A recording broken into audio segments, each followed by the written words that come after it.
Hello दोस्तों, कैसे हैं आप सब। उम्मीद करती हूँ अच्छे और मस्त होंगे। आज की कहानी है गर्मी से परेशान ननद भाभी का एक एसी। उत्तर प्रदेश के एक छोटे से कस्बे कुंडा में मई की दोपहर अपने पूरे कहर के साथ उतरी थी। जैसे ही सूरज सिर पर चढ़ा, धूल और गर्म हवा ने मानो पूरे गांव को तपते तवे में बदल दिया। मिट्टी की गलियां, टूटी हुई छतें और उन छतों पर पड़ा गीला बोरा, हर कोई अपने अपने तरीके से गर्मी से लड़ने की कोशिश कर रहा था। इन्हीं गलियों के एक मोड़ पर था संध्या का घर। ईंटों से बनी एक मंजिल की छोटी सी खोली, जिसमें एक कमरा, एक छोटा सा आंगन और एक छज्जा था। उसी छज्जे के नीचे बैठी थी प्रियंका, 14 साल की पतली दुबली लड़की, संध्या की ननद। पसीने में लथपथ प्रियंका के चेहरे पर बेचैनी थी। गर्मी उसके मासूम चेहरे पर साफ दिख रही थी। उसकी हथेली में पकड़ा था एक पुराना टूटा हुआ कागज का पंखा, जिसे वह बेमन से झल रही थी। सामने बैठी थी भाभी संध्या, 28 साल की, पतली, गेहुआ रंग, साधारण सूती साड़ी पहने, माथे पर भी पसीने की लकीरें और आंखों में चुप चुप संघर्ष। भाभी, प्रियंका ने धीमे से कहा, जैसे डरते हुए कोई ख्वाहिश जताने जा रही हो। हम्मा, संध्या ने रोटी बेलते हुए सिर उठाया। अगर हमारे घर में भी एसी होता ना, तो कितना अच्छा होता। गर्मी तो ऐसे लगती है जैसे जान खींच लेगी। प्रियंका की आंखों में उस वक्त सिर्फ एक ख्वाब नहीं था, बल्कि लाचारगी थी, जो अक्सर गरीब घरों के बच्चों की आंखों में पाई जाती है। संध्या मुस्कुराई। मुस्कान में ना तो ठंडी हवा थी, ना ही ताजगी। वह मुस्कान थी अनुभव की, जो तपती गर्मी से लड़ने के आदान प्रदान में कूट कूट कर पकी थी। एसी तो नहीं है ए बिटिया, संध्या ने आटा छोड़ते हुए कहा, लेकिन हमारे पास प्यार है, हिम्मत है, और ये जो पसीना बहता है न, वही हमें मजबूत बनाता है। प्रियंका ने कहा, भाभी, आप तो पूरी दोपहर चूल्हे के सामने खड़ी रहती हैं, कैसे सह लेती हैं ये सब। संध्या ने हंसते हुए कहा, हम औरतें गर्मी नहीं सहती, हम उसके साथ समझौता करना सीख जाती हैं। पास ही कोने में चारपाई पर लेटे थे बाबूजी, 70 साल के, बीमार और थके हुए। एक पुराना पंखा टंगी हुई थी उनके ऊपर, जो चर चर की आवाज के साथ कभी घूमता था, कभी रुक जाता था। बिटिया, ये गर्मी भी एक दिन याद आएगी, बाबूजी ने धीरे से कहा। प्रियंका पास जाकर बोली, बाबूजी, यादें तो ठंडी होती हैं, ये गर्मी नहीं। जब रात में नींद नहीं आती, तो हर सपना भी गर्म हो जाता है। संध्या ने रोटियां सेंकी और प्रियंका की थाली में रख दी। टमाटर की सूखी चटनी और प्याज के टुकड़े के साथ वो दो रोटियां उस वक्त एक राजसी भोज से कम नहीं थी। प्रियंका थाली में झुकी, लेकिन अचानक उसका मन भर आया। वह संध्या की ओर देखते हुए बोली, भाभी, क्या हम कभी ऐसा दिन देखेंगे जब इस घर में ठंडी हवा चलेगी, बिना बिजली कटे, बिना मच्छरों के काटे, बस कुछ देर के लिए ही सही, सुकून की हवा। संध्या के हाथ थम गए। उसने प्रियंका की आंखों में देखा। वहां गर्मी से ज्यादा उम्मीद थी, और उम्मीद जब गरीब की आंखों में पलती है, तो वो किसी रेगिस्तान में पनपते हरसिंगार जैसी होती है।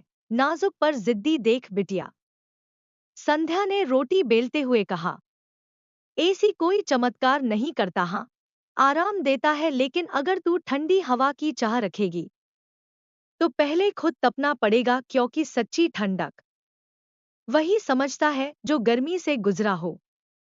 प्रियंका ने मुस्कुराते हुए सर झुका लिया। उसी रात, जब बिजली गई और पूरा मोहल्ला छतों पर चढ़ा, संध्या चारपाई पर बैठकर चुपचाप आसमान के तारों को देखती रही। उसके पास पैसे नहीं थे, लेकिन उसके पास एक सपना था, प्रियंका की वह मासूम बात अब उसके दिल में ठंडी हवा की तरह गूंजने लगी थी। और यहीं से शुरू हुई एक जंग। गर्मी से नहीं, हालात से। रात के 2 बजे थे। पूरा गांव नींद में डूबा था, लेकिन संध्या की आंखों में नींद नहीं थी, सिर्फ सोच की परतें थी। छत पर चारपाई पर लेटी वह प्रियंका को निहार रही थी। प्रियंका पसीने से तरबतर थी, करवटें बदल रही थी, मच्छरों को हाथ से उड़ाते हुए बड़बड़ाती जा रही थी, कहीं तो ठंडी हवा हो। संध्या ने धीरे से उसके चेहरे पर झलने के लिए पंखा उठाया। प्रियंका ने आंख खोली, मुस्कुराई और फिर आंखें बंद कर ली। उस मुस्कान में संध्या को जैसे एक जिम्मेदारी का एहसास हुआ। मैं नहीं चाहती कि ये बच्ची भी उसी गर्मी से जले जिसमें मैंने अपने सपने खोए। संध्या की सोच बार बार एक ही सवाल पर अटक रही थी। क्या मैं एक छोटा सा एसी इस घर में ला सकती हूँ? नहीं, महंगा है, बिजली का बिल, रखरखाव। मगर फिर एक आवाज आई, अगर दिल ठान ले तो गर्मी भी हार मान ले। सुबह हुई चिड़ियों की चहचहाहट और गर्म हवा की पहली लहर एक साथ आई। संध्या ने रसोई का काम निपटाया और फिर खपरेल की छत से पुराने कपड़े और टाट उतारे। छज्जे के ऊपर बांस का पुराना पर्दा टांगा, उसमें पानी डाला और सामने एक पंखा रख दिया। प्रियंका स्कूल जाने को तैयार हो रही थी।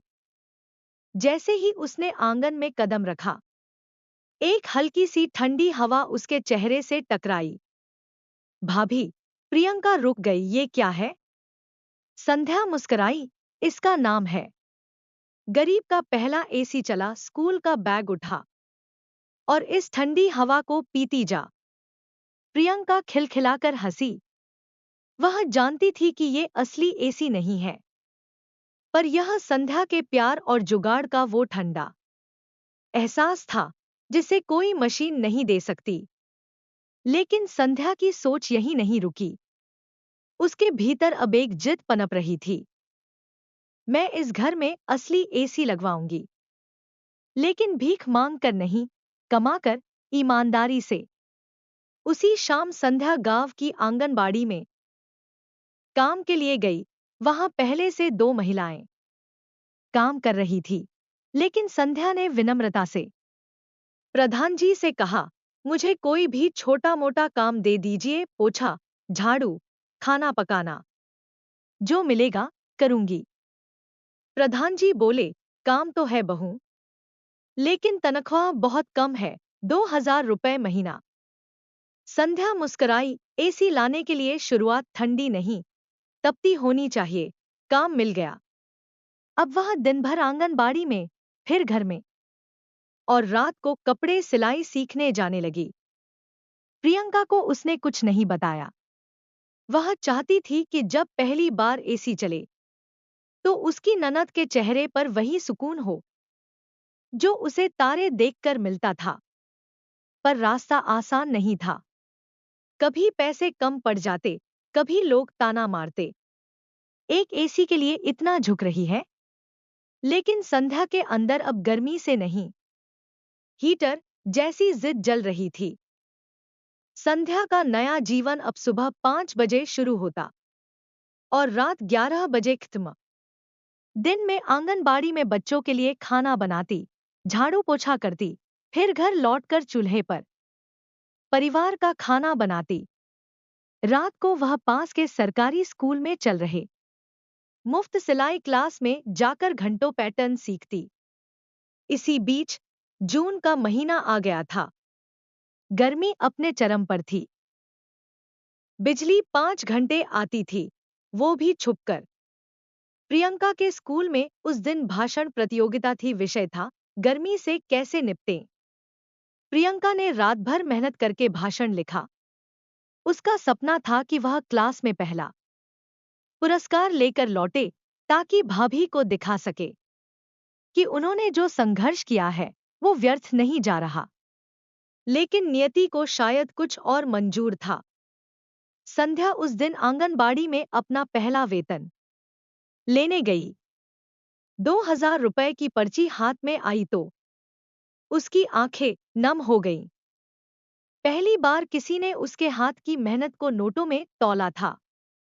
वह खुशी खुशी बाजार से एक पिग्गी बैंक ले आई। उस पर लिखा था प्रियंका का एसी फंड। उसमें 1,500 रुपए डाल दिए और बाकी 100 रुपए से 2 कुल्फी और 1 किलो आम खरीदा। वो सोच ही रही थी कि शाम को प्रियंका को चौंकाऊंगी, एसी नहीं, लेकिन आज ठंडी कुल्फी जरूर। लेकिन जैसे ही वह घर पहुंची, मोहल्ले की औरतें भागती आईं। अरे संध्या, तेरी ननद बेहोश हो गई स्कूल में। तेज धूप में खड़ी थी, चक्कर आ गया। संध्या का दिल धक से रह गया। पिग्गी बैंक वहीं जमीन पर गिरा और वह दौड़ी स्कूल की ओर। स्कूल में चारों तरफ अफरातफरी थी। प्रियंका को कमरे में लिटाया गया था, माथे पर गीला कपड़ा, होंठ सूखे हुए और आंखें बंद। टीचर ने बताया, भाषण में जीतने का जुनून था। धूप में प्रैक्टिस करती रही, पानी नहीं पिया, पसीने से भीग गई थी, शायद हीट स्ट्रोक हो गया। संध्या फूट फूट कर रो पड़ी। उसने प्रियंका के पसीने से भीगे सिर को अपनी गोद में रखा और धीरे से कहा, तू हार नहीं मानी बिटिया। लेकिन मैं हार गई। वह जानती थी प्रियंका की हालत गंभीर नहीं थी, लेकिन ये गर्मी अब सिर्फ शरीर पर नहीं, सपनों पर हमला कर रही थी। उस रात डॉक्टर ने कहा, कुछ दिन ठंडी जगह पर रखें, पंखा हो, नींबू पानी पिलाएं और उसे सीधा धूप में ना निकलने दें। संध्या के पास पंखा भी ढंग का नहीं था, नींबू भी उधार लेना पड़ा, लेकिन उसके भीतर कुछ टूटने के बजाय और मजबूत हो गया। वह जान गई, अब ये सपना एसी का नहीं रहा, अब ये सपना प्रियंका को बचाने का बन चुका है। प्रियंका को धूप से दूर रखने के लिए संध्या ने खुद को धूप में झोंक दिया। गांव में बिजली कभी आती थी, कभी नहीं, लेकिन बर्फ वाले की ठेली रोज आती थी। संध्या ने उससे बात की, भैया, रोज आधा ब्लॉक बर्फ दे देना उधार में। उसने सिर हिलाया, भाभी, तुम ईमानदार हो, बर्फ मिलेगी। संध्या ने अपने पुराने स्टील के टिफिन बॉक्स में दूध उबालकर उसमें इलायची, चीनी मिलाकर डाला, फ्रीज की जगह मिट्टी के मटके में बर्फ भरकर ठंडा किया और यूं बनी भाभी की कुल्फी। गांव की बच्चियों को ये कुल्फी इतनी भाई की। अब हर शाम 5 बजे संध्या की झोपड़ी के सामने लाइन लगने लगी, बच्चे चिल्लाते, भाभी वाली कुल्फी लाजवाब। वहीं से नाम पड़ा कुल्फी वाली भाभी। हर शाम 20 कुल्फी बिकती, हर कुल्फी 5 रुपए की। 100 रुपए रोज, महीने में 3,000 रुपए। अब संध्या ने एक और गुल्लक खरीदा। इस पर लिखा, एसी वाला सपना। संध्या की मेहनत को देखकर कुछ लोग सराहते तो कुछ जलते। पड़ोस की शांता चाची ने ताना मारा, अब बहुएं कुल्फी बेचेगी, शर्म बची है कि पिघल गई। संध्या मुस्कराई, तपने से शर्म नहीं, आत्मसम्मान निकलता है चाची। गांव के कुछ पुरुष हंसते, एसी का सपना है, सपना ही रहेगा। संध्या ने कान बंद कर लिए। उसे अब सिर्फ प्रियंका की मुस्कुराहट और उसकी ठंडी सांसें दिखती थी। एक दिन प्रियंका ने स्कूल से लौटते ही कहा, भाभी, मैं भी कुल्फी बेचूंगी छुट्टी के बाद। मैं शर्म नहीं मानती। संध्या ने उसे गले लगा लिया। दोनों ने मिलकर एक नया तरीका निकाला। प्रियंका रंगीन पोस्टर बनाती, ठंडी भाभी की कुल्फी, और शाम को वो इन्हें मोहल्लों में चिपकाती। धीरे धीरे गांव के बाहर के खेतों में काम करने वाले मजदूर भी कुल्फी खरीदने लगे। एक दिन बाजार से लौटते वक्त प्रियंका ने एक एसी की दुकान में खड़ा होकर कहा, भाभी, वो नीले रंग वाला वो अच्छा लगेगा ना हमारे कमरे में? संध्या ने उसकी आंखों में सपना पढ़ा। अब तक जो सपना भाभी का था, अब वो दो आत्माओं का साझा सपना बन चुका था। जुलाई का महीना, एक दिन बिजली 3 दिन नहीं आई। कुल्फी पिघल गई, बर्फ भी नहीं मिली। गांव में लू चली, कई बच्चे बीमार पड़ गए। प्रियंका को फिर से चक्कर आए। डॉक्टर ने कहा, इस बार ध्यान नहीं रखा तो खतरा है। संध्या के सपनों पर जैसे धूप की मार पड़ी, लेकिन उसने हार नहीं मानी। उसने बिजली विभाग में जाकर गुहार लगाई। उनकी मांग पर बिजली वाले ने एक दिन बाद लाइन सही की। एक एनजीओ की महिला जो गांव में बच्चों को पढ़ाने आती थी, उसने संध्या की कुल्फी खाई और कहा, तुम्हारा स्वाद बहुत अनोखा है। मैं तुम्हें महिला सहायता समूह में जोड़ सकती हूँ। एक हफ्ते बाद संध्या को बाजार में एक छोटी सी जगह मिली, जहां उसने ठेले पर स्टील के डिब्बों में कुल्फी रखना शुरू किया। अब वह कुल्फी भाभी स्टॉल कहलाने लगी। अगस्त की पहली तारीख, संध्या के पास 14,500 रुपए इकट्ठा हो गए थे। एसी अभी दूर था, लेकिन उसने एक छोटा सेकंड हैंड एयर कूलर खरीदा। जब प्रियंका स्कूल से लौटी और कमरा ठंडी हवा से भरा था, उसने कहा, भाभी, ये तो एसी जैसा ही है। संध्या बोली, ये एसी तक पहुंचने वाली पहली सीढ़ी है। पड़ोस की वही शांता चाची एक दिन संध्या से कहने आई, बहू, मेरी पोती को भी तू सिखा दे कुल्फी बनाना। संध्या मुस्कुराई, सिखाने के लिए भाभी बनने की शर्त है। अब गांव की दूसरी औरतें भी कुल्फी बनाना सीखने लगी। संध्या ने 5 और महिलाओं को जोड़कर गांव की कुल्फी यूनियन बनाई। अक्टूबर की एक दोपहर, जब गर्मी अब कम होने लगी थी, संध्या के हाथ में बैंक की पासबुक थी। उसमें 32,400 रुपए। उसी दिन वह प्रियंका को लेकर शहर गई। एसी की दुकान पर जाकर वही नीले रंग वाला एसी दिखाया। दुकानदार ने कहा, 32,000 में मिल जाएगा। प्रियंका ने हंसकर गुल्लक तोड़ी। संध्या ने धीरे से कहा, अब ये गर्मी की हार है, मेहनत की जीत। घर लौटकर जब एसी लगा और पहली बार ठंडी हवा चली, प्रियंका हंसते हुए बोली, भाभी, अब गर्मी हार गई। अब उस गांव में कुल्फी केवल स्वाद नहीं, संघर्ष का प्रतीक बन चुकी थी। प्रियंका ने अपने स्कूल में भाषण दिया, मेरी भाभी मेरी सबसे बड़ी क्रांति है। उन्होंने पसीने से ठंड पैदा की।